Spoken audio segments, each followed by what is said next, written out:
নমস্কার সকলে, কেমন আছো? আমরাও ভালো আছি। মিষ্টির হোম কিচেন ব্লগের আরেকটি ব্লগে প্রায় বাজে 11:30। এই ঘুম থেকে ওঠা হলো আমাদের, তো আজকে অনেকটাই দেরি, তো ছুটি ওই জন্য। তো যাই হোক, তো মামামকে খাওয়াবো আর আমরা খেয়ে নিয়েছি, আমরা চা বিস্কুট খেয়ে নিয়েছি। তো রান্না টান্না করবো, তারপরে ওকে আগে খাইয়ে দিই। ওর বাবা এখনও আছে, ওর বাবা যাবে একটু বাইরের কাজে। তো চলো ওকে খাইয়ে দিয়ে তারপরে স্নান টান করে নিয়ে তারপরে যাব রান্না করতে। তো আজকে করব পাতলা করে একদম মাংসের ঝোল পিঠা দিয়ে। তো কিভাবে করি তোমাদের সাথে শেয়ার করব, আর বাকি ঘরের কাজপাট নিয়ে দেখা হচ্ছে আবার। চলো। আর ওইদিকে দেখো আমার মেয়ের কাণ্ড হচ্ছে। তো দেখো কত আদর বাবা আর মেয়ের দুজনে মিলে। দেখো বাবার কোলে উঠে জামার বোতাম খুলছে, জামার পকেটে কি আছে দেখছে। তো দেখো কত মানে ভালোবাসা। আর জানো তো, ঘরে থাকলে যখন ওর বাবা বৃহস্পতিবার দিন ঘরে থাকে তখন কিন্তু ও বিরক্তি হয়ে যায়। সারা দিন দেখে তো বিরক্তি হয়ে যায়, যেমন আমার কাছে থাকলে বিরক্তি হয়ে যায় সেরকম বিরক্তি হয়ে যায়। আর যখন প্রতিদিন কাজে যাই একটু আধটু আসে তখন কিন্তু খুব খুশি। তো যাই হোক, দেখো ভালোবাসা কীরকম ওদের মধ্যে।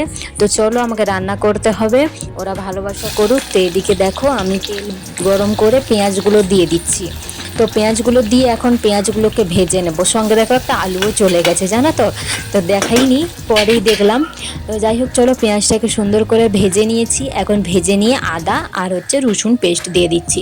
আর জানো তো এইবারে না রসুনের পেস্ট করেছি, কিন্তু রসুনটা জানো তো কেমন হয়ে গেছে, একটু যেমন সবুজ সবুজ হয়ে গেছে। কিন্তু আমি প্রতিবারে রাখি, তারপরেও কেমন এরকম যেন হয়ে গেল, জানি না কী জন্য হলো। তো যাই হোক দেখো এখন মাংসগুলো দিয়ে দিচ্ছি আর আলু আর পিঠাগুলো দিয়ে দিচ্ছি। তো আমি কিন্তু কোনো কিছুই ভাজিনি, আলু পিঠা। তো তোমরা চাইলে ভেজে দিতে পারো, কারণ না অনেকটাই দেরি হয়ে গেছে, 1:30টা বেজে গেছে জানো তো। তো ওর বাবা তো চলে গেছে তারপরে। তো আমি রান্না করতে করতে ওর বাবা চলে গেছে। তো আমি মাম্মামকে নিয়ে রান্না করতে করতে না অনেকটাই দেরি হয়ে গেছে, মানে সবজি টবজি কাটতে কাটতে দেরি হয়ে গেছে। তো যাই হোক দেখো এখন হলুদ আর লঙ্কাটা দিয়ে দিচ্ছি। লঙ্কাটা দিয়ে এবার ভালো করে মিশিয়ে নেব। দেখো খুব সুন্দর করে মিশিয়ে নিয়ে এখন টমেটোটাও দিয়ে দেব। তো এইভাবে মাংস অবশ্যই খুব টেস্টি হয়। তো এইখানের মাংস তো তোমরা জানোই, মানে পুনের মাংস খুব একটা টেস্টি নয়, কারণ সবগুলোই হচ্ছে মানে খাবার দিয়ে বাড়াই। তো যাই হোক তবুও খেতে হয়, খেতে ইচ্ছে করে, এটা মেন কথা। তো যাই হোক দেখো এখন ঢাকনা দিয়ে বেশ ভালো করে মশলাটা কষিয়ে নেব। তো দেখো সুন্দরভাবে মশলাটা কষানো হয়ে গেছে। এখন আমি ওপর থেকে একটু দই দিয়ে দিলাম সামান্য, কারণ আমি মাম্মামকে প্রতিদিন দই খাওয়াই। তো সেই জন্য প্যাকেটটা এনেছিলাম, দেখো একটু রয়ে গিয়েছিলো বলি দিয়ে দিই, তারপরে নতুন এনে মাম্মামকে খাওয়াবো। তো এখন ঝোল দিয়ে দিলাম, মানে ঝোলের জন্য জল দিয়ে দিলাম। জলটা দিয়ে এখন নুনটা চেক করে দিয়ে দিলাম ঢাকনা। তো এখন বেশ এটা 5 মিনিটের মতো রেখে দিলেই হয়ে যাবে। চলো মাম্মামকে ভাত খাওয়াবো, রান্নাবান্না সব কমপ্লিট হয়ে গেছে। ও দেখো আমার মাম্মাম যাচ্ছে বাইরে, তো ওকে ভাত খাইয়ে দেবো। ভাত খাইয়ে দিয়ে অনেকটাই বেলা হয়েছে, 1:30টা বেজে গেছে প্রায়। তো ওর বাবার আসতে দেরি হবে, তো সেই জন্য আমিও খেয়ে নেবো, তারপরে ওর বাবার জন্য রেখে দেবো। তো তোমরা তো দেখলেই ঝটপট এই মাংসের রান্নাটা তোমরা সকলে করতে পারবে, খুব কম সময়ে এই রান্নাটা হয়ে যায়। হ্যাঁ, কাজ করতে করতে বাকি ঘরের কাজ করতে করতে মাংসটা হয়ে যাবে। তো চলো যাই হোক এই পর্যন্তই, তোমাদের সাথে আবার পরে দেখা হচ্ছে। তো আমার রান্নাটা একদম হয়ে গেছে, এখন ওই মাম্মামকে খাইয়ে দিই, তারপরে তোমাদের সাথে আবার পরে দেখা হচ্ছে। এই যে দেখো মাম্মামের জন্য ভাত বেড়ে নিয়েছি, এদিকে ভাত, মাংস, পিঠা আর দেখো দই নিয়েছি, একটা নতুন দই এনে নিয়েছি। তো ওকে একটু দিয়েছি দই, রোজ খাওয়াই ওকে একটু ভাতের সাথে। চলো ঝটপট ওকে ভাতটা খাইয়ে দিই, তারপরে আমিও ভাত খাবো, জানো তো খুব খিদে পেয়েছে। দেখো বন্ধুরা এখানে ভাত নিয়ে বসে পড়েছি, এই যে দই, এই যে পেঁয়াজ আর বাবুর হাতে লেবু, এই দেখো বসে গেছি। আর এই যে মাংস, লাল লাল মাংসের ঝোল পাতলা করে। ওর বাবার আসতে অনেকটাই দেরি হবে, আমি ভাত খেয়ে নিই, খিদে লেগেছে। ওকে খাইয়ে দিয়েছি, তারপরে ওকে খাইয়ে আমি এখন খেতে বসেছি। ভাত খেয়ে নিই চলো, তারপর ওকে ঘুম পাড়াবো। চলো তোমাদের সাথে পরে দেখা হচ্ছে।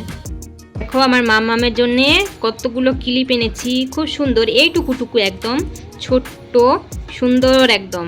তো আমার মাম্মামকে পরাচ্ছি, আমার মাম্মাম পরবে না জানো।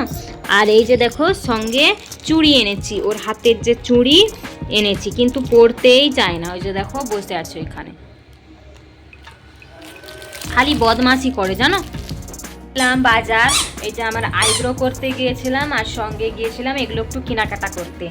তো ওর অনেক দিনের মানে কিনে দেবো করছিলাম, মনেই থাকে না, যাওয়ার সময় খোঁজার টাইমও থাকে না। একা গেলে না ওকে নিয়ে না প্রচণ্ড কষ্ট হয়, কারণ ব্যাগপত্র, তারপরে ওকে নিলে না খুব কষ্ট লাগে, হাতে যন্ত্রণা হয়। তো সেই জন্য আজকে একটু এই আইব্রোটা করার পরে আমি বলি চলো। তো গিয়েছিলাম আমি আর আমার পাশে নয়, ওই যে কার্তিকের মা, তো দুজনে মিলে গিয়েছিলাম মাম্মামকে নিয়ে। তো খালি হাতে গিয়েছিলাম, আজকে আর বাজার টাজার কোনো কিছু করিনি, তো সেই জন্যই গিয়েছিলাম, গিয়ে নিয়ে আসছি এগুলো। তো কেমন হয়েছে তোমরা বলো। আর এই যে দেখো ওর কাণ্ড দেখো, দেখো একটা পরো তো বাবু, একটা পরো। এই দেখো আমার বাবুকে কেমন লাগছে, আমার মাম্মামকে তোমরা বলো তো কেমন লাগছে।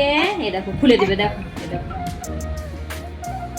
তো ওর চুলটা আর একটু বড় হলে ওকে আরও অনেক কিছু কিনে দেবো, কিন্তু চুলটা তো এখন একবারই ছোট, তো এই ঝুটুনও বাঁধা যায় না, তো সেই জন্য যা হোক একটা কিনলাম, তো যখন তখন মন করলে একটু পরবে। তো যাই হোক চলো এখন তোমাদের পরে তো এই দেখো দেখো ক্লিপ পড়েছে দেখো। তো কালকের বিরিয়ানিটা জানো তো খুব টেস্টি ছিল, তোমাদের দিকে তো বলাই হয়নি, টেস্ট বিরাট সুন্দর, মানে অন্যদিন যে কুকারে করি তার থেকেও সুন্দর। তো তোমরা একবার বাড়িতে ওইভাবে একবার করে দেখতে পারো, খুব সুন্দর। তো এতে আমি কিন্তু মিঠা আতর কোনো কিছুই দিইনি, কেওড়ার জল, মিঠা আতর বা গোলাপ জল কোনো কিছুই দিইনি, তো তাও খুব সুন্দর হয়েছিল খেতে। তো অবশ্যই করে দেখতে পারো, ঝামেলা একদমই কম। তো আমি রাতের বেলা আর কোনো ভিডিও করতে পারিনি। তো যাই হোক চলো এই পর্যন্তই ভিডিও। সবাই ভালো থেকো, সুস্থ থেকো, আবার নতুন ভিডিও নিয়ে কাল ফিরে আসছি। চলো টাটা।